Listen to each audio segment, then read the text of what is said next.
Kennedy, and I am the volunteer coordinator here at All Aboard Animal Rescue.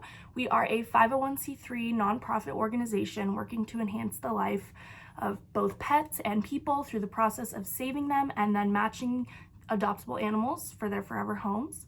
All of us here at All Aboard are so grateful for our volunteers because we wouldn't be able to keep saving the dogs without you guys. So throughout this video, I'm just going to kind of give you a tour of the clinic, show you the do's and don'ts of dog handling, and then explain volunteer duties for adoption events, Transport Wednesdays, and all that good stuff. Alrighty guys, come on in.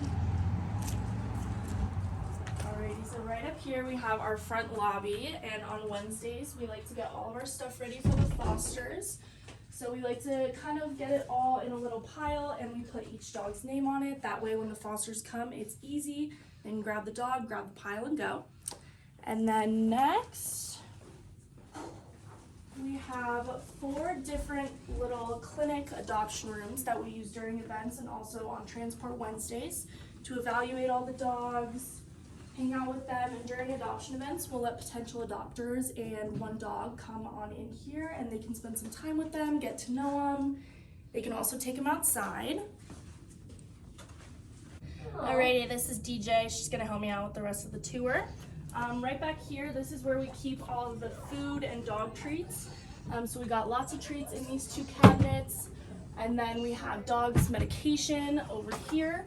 And then we have puppy sample food, large breed sample food, and adult sample food, all those packs. And so typically when we give it to fosters, we give them 2 to 3 bags, kind of depending on how long they're going to have the foster. Alrighty, and then right over here we have the harnesses. We have small, medium, some more medium, large, and then large and extra large. Sometimes you got to kind of dig to find ones that'll fit correctly. And here we got kind of the same thing going on, just all the collars, small, medium, large, and extra large. And then we have lots of beds up there, and then dog bowls in here. Alrighty. And then right back here, 1 bathroom. And we got towels for all the pups.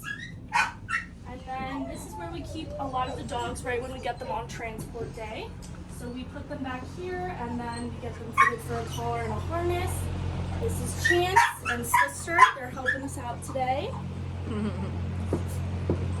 Alrighty, and then over here we have kitchen area, lots of good stuff.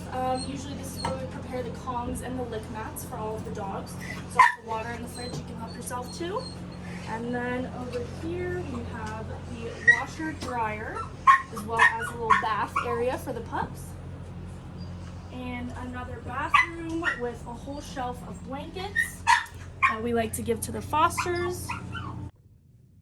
Hi there, it's Cassie with All Aboard Animal Rescue. I'm the foster coordinator here. So this is a setup that we're going to send out with a little Chihuahua. So we've got his name on here, Prairie Dog. We've got some food for him. It's about a week's worth of food. We have some toys. We've got bedding, as well as an actual dog bed. So we'll send them with a dog bed, a towel, and a little blankie. And this is basically a good foster setup. Alright guys, we have kind of like a funky washer dryer crossover here, so we like to show everyone how to use it so they can just do laundry whenever they need to. The wash cycle is going to be pretty self-explanatory. It's basically ready to wash like when you turn it on, so if you hit start, that's great. To dry, you're going to hit this dry button, boop, boop, boop, all the way till it says 120. You're then ready to start it to dry, so it's a crossover, it's weird but works great. You also have to empty this water down here now and again. You just take this nozzle out, put the water into a bowl. It's then able to dry garments, yeah, and that's about it. We just got some new intakes in. We're going to get Draco fitted with a collar and harness and leash.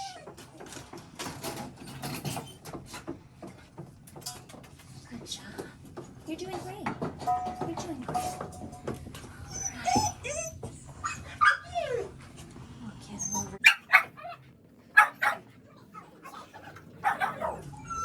So we'll go ahead and get him fitted with a collar. We've got small, medium, large, extra large, everything you could possibly need. This looks pretty good.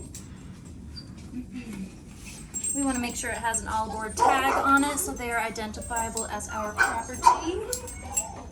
It's a perfect fit. We can then take off their tag from the previous shelter and we'll get them fitted with a harness. Come here, sister.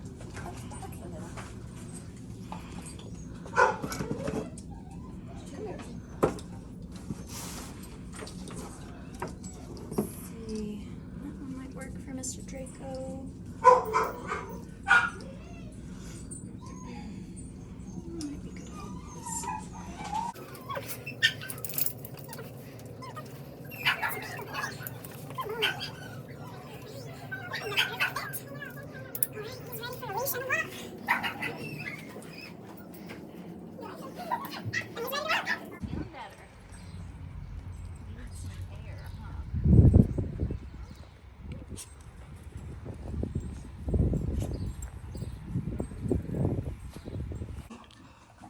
Hello, this is Honeydew. My name is Madison. I'm the director of All Aboard. I'm going to show you how to properly put on a harness and collar on a dog, and also show you some tricks and tips on shy dogs on how to not startle them or get nipped in the process. So I'm going to start with Miss Honeydew's collar. So I usually put a collar on first just in case I need to hold on to it while I'm putting on the harness.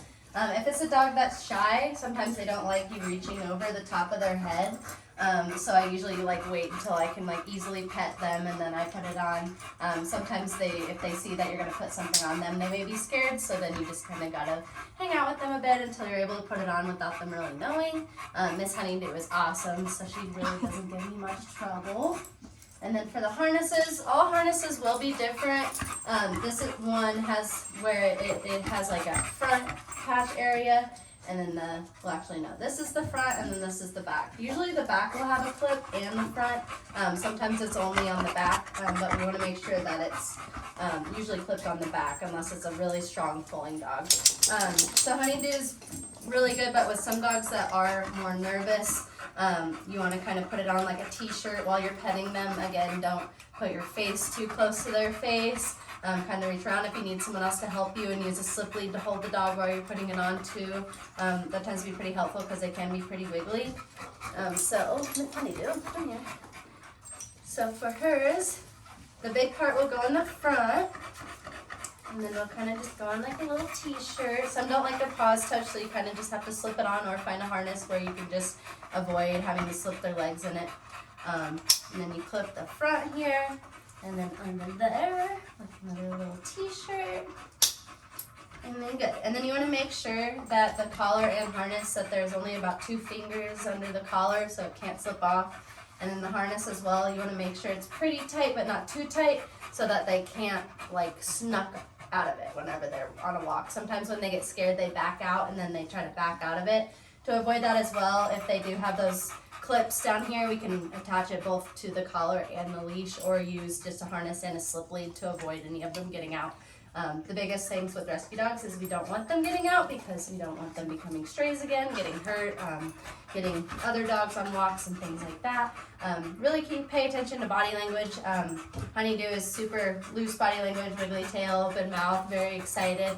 One thing you want to look out for is a tight mouth, if their mouth's shut and they're kind of pursing their lips, maybe back away, give them some space. Growls are always warnings. If they're making too hard eye contact where you can't really tell what they're thinking, maybe give them some space. Or if they're stiff, they have hackles up, which is like a mohawk down their back, that means they're nervous, or a tail in between their legs. So that's just some things to look out for. Don't mess with dogs' feet. Don't, stick your hands in their mouths just in case, things like that. But most of our dogs have been temp tested. Just on transport days, they're a little more nervous than usual. So we just want to make sure we give them the space they need and don't freak them out. But I think that's pretty much it. So thank you. I'll say bye, Honeydew. Good job! Alrighty, and now we will go over some of the frequently asked questions that you'll get as a volunteer. So a lot of people ask, where are the dogs from? Dogs are rescued from high kill shelters located mainly in Texas, New Mexico, Kansas, Oklahoma, and the Caribbean. Another question you'll get is, where do the dogs stay and where are you located? We do have a clinic off of Harmony, but it is not a shelter. All of our dogs stay in foster homes throughout the week. Let us know if anyone's interested in fostering, or if you know anyone who is. It's a great way to help save lives, and we can get you all signed up. Next most common question you'll get is, what breed is this dog? What size will this dog be? And all basic information can be found on the info card on each individual kennel, including their bio. Since all of our dogs are rescues, we don't generally have information on their full breeding or potential size, so we can't guarantee that. We sometimes get one of the parents in with one of the pups, but most of the time we don't receive, or we have no idea who the moms and dads are. Breeds are based on what the shelter they came from told us they were and what their paperwork says. Since we do not know the full breeding of the dogs, it's also just an estimate on their size. If someone would like to know more info on a dog, please refer them to an AAAR employee.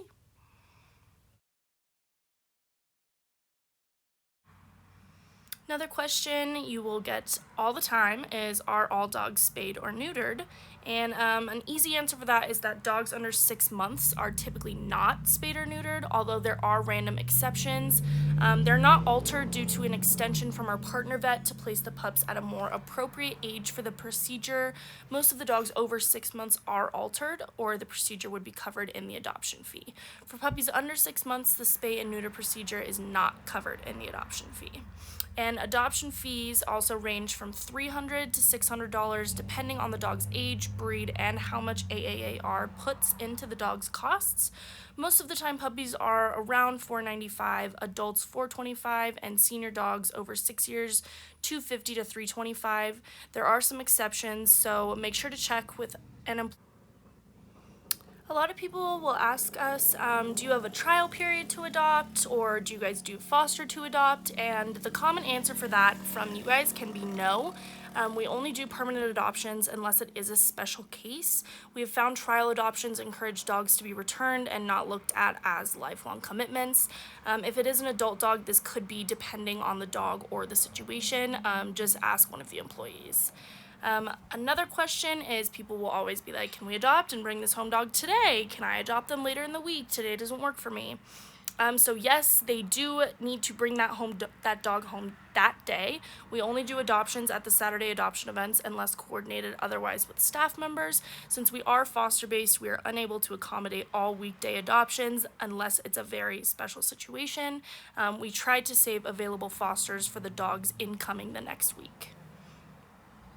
Speaking of the dogs that we like to save the fosters for, we do get anywhere from 10 to 25 dogs and puppies every single week on Wednesdays. So we gotta make sure that we have room for them. And then just some extra dog handling tips. Please remember, if you're ever unsure of a dog's temperament or need help getting a dog out of their crate, please ask a staff member. We would so much rather you err on the side of caution than risk something happening. While the majority of our dogs are friendly with other dogs, we have some who are not, and it's very important to keep them a safe distance away from other dogs when handling them. If other dogs do start to approach you while you're walking a selective or grumbly dog, kindly but assertively tell them that your dog is not friendly. And we always just want to make sure that we are erring on the side of caution for the dogs and for people. We want these guys to find the best homes, and we want to keep them safe. That is the whole point of rescuing them. So yeah. Well, you can now consider yourself a little bit more educated in the volunteer sphere of things. Thank you so much for watching, and once again, if you guys have any questions at all during any period of time, please do not feel like you cannot ask or interrupt. We would always rather you ask us. Thank you so much. We cannot do this without you guys.